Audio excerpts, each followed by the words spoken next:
Di tengah badai permasalahan yang saat ini diderita anak dari almarhum Ustadz Arifin Ilham, Alvin Faiz, kini kembali menjadi sorotan setelah dirinya dituding hanya memberikan nafkah ke putranya yang bernama Yusuf sebesar 3 juta rupiah per bulan. Terkait hal tersebut, Alvin Faiz pun langsung membantah, yang dimana dirinya menjawab direct message dari seorang netizen yang dimana percakapan tersebut langsung diunggah oleh Alvin Faiz di Instastory Instagram miliknya. Anak lu tuh urusin ngasih nafkah cuma 3 juta doang, sebulan lagi. Heh bocil, uang segitu cuma cukup buat susu sama pampers doang, ucap netizen. Yang langsung dibalas oleh Alvin dengan kata-kata seperti ini. Iya, emang gak cukup, makanya saya kasih 3 juta. Perlu saya sebut nilainya, ucap Alvin di Instastory miliknya. Isu yang menyebutkan jika Alvin Faiz hanya memberikan nafkah kepada anaknya yang bernama Yusuf senilai 3 juta per bulan, kini membuat dirinya ramai dihujat oleh netizen. Tudingan yang saat ini ramai diperbincangkan itu pun berasal dari ucapan Sekjen Mu'alaf Indonesia, Hani Kristianto, yang menyebutkan jika Alvin Faiz masih memberikan nafkah ke anaknya senilai 3 juta rupiah. Ya, itulah sebabnya sekarang Larissa jadi seorang single parent, dan dia sedang menata hati, menata hidup, menata pekerjaan, menata banyak hal, dan yang sedang dipersiapkan Larissa justru menjadi single parent. Iya, dia persiapkan sebagai seorang ayah dan seorang ibu, dia cari nafkah, dia kasih tempat tinggal. Alvin ngasih setiap bulan 3 juta untuk Yusuf. Kebutuhan Yusuf di atas 10. Gitu. Tapi mungkin anak Alvin mampunya segitu kita nggak tahu ya, yang penting ngasih. Masya Allah Yusuf senang main sama kita sampai dia tidur. Kita gendong, kita peluk, tidur gitu. Capek dia gitu. Yang penting bisa berbagi dengan adil antara anaknya ini dan anaknya sendiri, anak kandung dan anak tiri. Ya nggak masalah buat Larissa. Larissa sekarang berubah. Larissa sekarang berubah sekali dari Larissa yang dulu yang saya kenal menjadi Larissa yang dewasa. Alvin tetap sayang Yusuf, perhatiin, jangan lupain. Itu semua justru dari Larissa datangnya. Yang minta ketemu itu Larissa, yang nyuruh datang itu Larissa.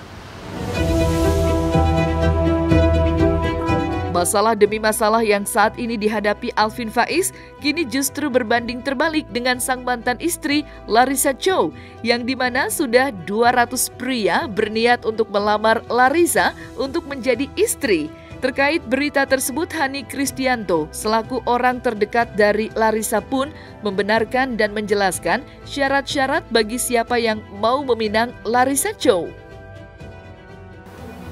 Belum, yang mau banyak. Bahkan tadi baru saya lihat ya, ada banyak banget yang mau, yang di-forward ke saya, tapi memang Larissa belum ada keinginan untuk memulai rumah tangga lagi.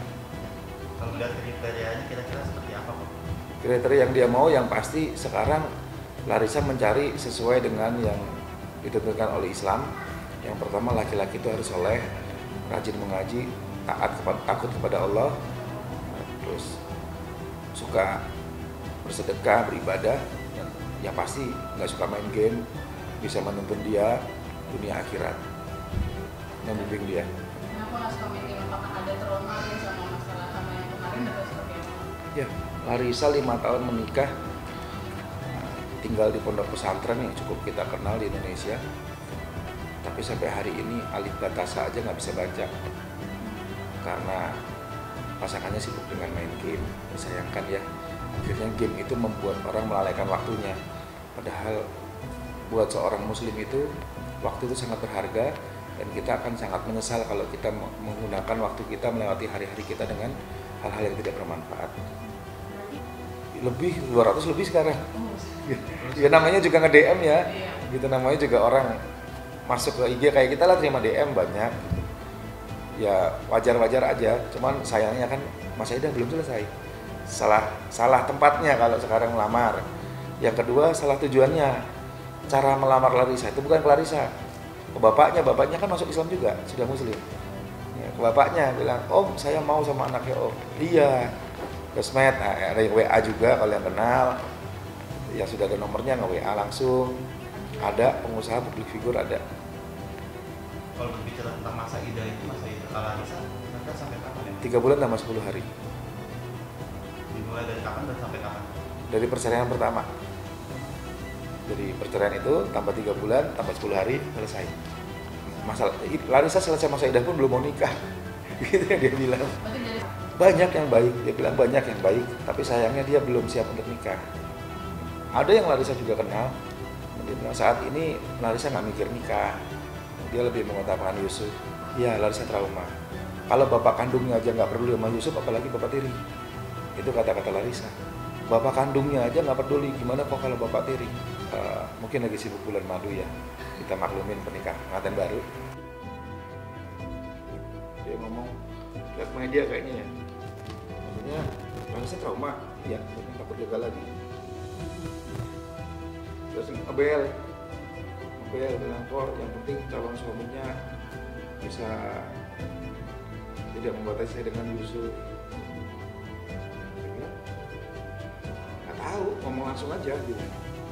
Mas Al sudah menyampaikan tersebut trauma ya? Trauma, kamu tahu? Tahu, hanya ke saya kan mungkin dia nonton di media kali ya, nonton di media dan nanya loh. Nah, maksudnya dia itu Larissa trauma, ngomong trauma, iya.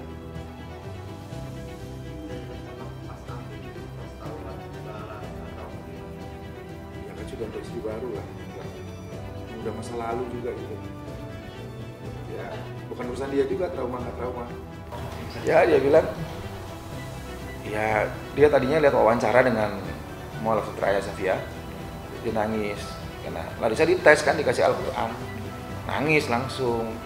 Dia bilang memang selama nikah saya nggak pernah dibimbing agama, minta diajari ngaji, malah dia difitnah juga murtad, nggak pernah sholat, dia bilang begitu. Bisa disampaikan Ada nih, yang untuk pertama yang bawahnya saya ada yang nggak boleh dikasih tunjuk. Nah, kasih aja, ya, ini ya, saat ini kapan kondisi? kemarin ya.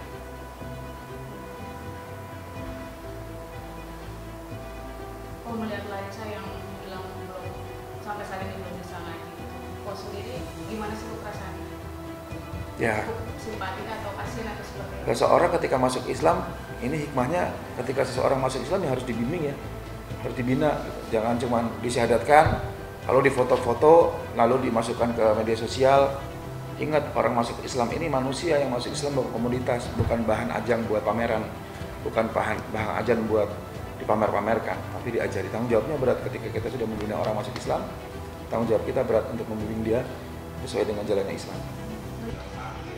Ya kita kena pepatah berakit-rakit ke hulu, berenang-renang ke tepian. Ya sakit-sakit dahulu, senang-senang kemudian. Orang untuk mencapai kesuksesan itu harus gagal dulu. Jadikan kegagalan ini, insya Allah Larissa ini membentukkan karakter, melatih dia, membentuk dia menjadi lebih bertauhid, dan nanti Allah akan, insya Allah akan kirimkan pasangan yang tepat untuk Larissa. Kalau saat ini sih dia belum ingin menikah. Dia sedang menabung, ingin beli rumah, ingin beli mobil untuk anaknya.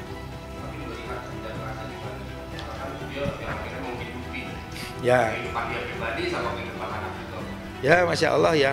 Larissa banyak teman-temannya juga. Allah juga nggak kurang hamba-hamba Allah yang akan menolong Larissa. Dan apalagi doa yang orang dijolimi itu tanpa hijab tembus ke langit. Dan terbukti hari ini Larissa banyak sekali yang membantu. Soal rezeki Allah yang atur. Gitu. Termasuk sampai di postingan ini ceweknya diambil, tapi akhirnya digantikan lagi nih Pak sama mobil barunya nih Pak. Ya. Dalam arti di caption tersebut mengatakan bahwa mobil baru Yusuf. Nah, mungkin Bapak sudah dengar atau belum? Jadi ketika itu sebenarnya Larissa itu punya tabungan yang saya tahu. Larissa itu kemarin baru dikontrak ya. Saya lupa kalau nggak salah nilai 1 miliar gitu. Karena saya dikasih tahu gitu. Endorse ya beberapa produk ya. Di antaranya yang dia jalankan sekarang yang kecantikan itu dan pelangsing itu. Nah itu saya kenal dengan pemiliknya wanita gitu, anak seorang tokoh pengusaha dan tokoh masyarakat di Bandung, dan juga beberapa baju beberapa produk itu kontrak segitu. Nah, uang itu akhirnya dia belikan mobil sepertinya. Jadi karena tadinya mau beli rumah gitu kan, supaya Yusuf kalau sama dia kenapa-napa ada rumah. Larissa tuh sampai nangis, titip kalau aku mati titip Yusuf apa, sampai oh udah jangan mikir jauh-jauh gitu. Ya dia saking takutnya gitu kan. Ya mungkin saat ini dari uang itu dia bisa beli mobil insya Allah. Berarti emang itu dikhususkan untuk Yusuf ya Pak ya? Iya. Yang ada di kepala Larissa saat ini hanya Yusuf sepertinya. Kalau laki-laki lain yang melamar saya tahu ada banyak, semua ditolak kok masih gitu. Berarti fokus juga. Kalau untuk saat ini mungkin ya kita maklumi ya. Orang kalau jatuh cinta itu kan katanya tai kucing rasa coklat gitu. Ya apalagi pengantin baru lah. Ya kita kasih kesempatan untuk berbulan madu dan bersenang-senang dahulu. Gitu. Katanya apalagi lagi hamil ya. Gitu kan ya mungkin nggak apa-apa itu. Masing-masing akan punya tanggung jawabnya sendiri-sendiri nanti. Yang saya dengar dari Larissa, tanggung jawab Alvin terhadap Yusuf masih jalan. Ya, setiap bulan Alvin bertanggung jawab untuk menafkahi Yusuf. Dalam hal ini Yusuf bukan Alvin. Ya, akhirnya Larissa lebih dewasa, lebih mendekatkan diri sama Allah. Yang tadinya nggak bisa ngaji, nggak bisa baca Quran, sekarang rajin ngaji baca Quran. Apalagi di lingkungan teman-teman kita di Bandung yang Masya Allah ya, ada istri-istri ulama juga di sana. Ada keluarga ulama juga banyak, nggak cuma 1-2 ulama yang mensupport. Dan hari ini Larissa lebih banyak waktunya untuk mengurus anak dan Allah. Lebih banyak untuk ngaji, lebih banyak untuk baca Quran, lebih banyak untuk belajar Islam lagi sambil berusaha. Yusuf itu rutin berobat, setiap 3 hari sekali itu ada dokter psikiaternya yang datang gitu. Terus sampai dia bisa nanti gitu.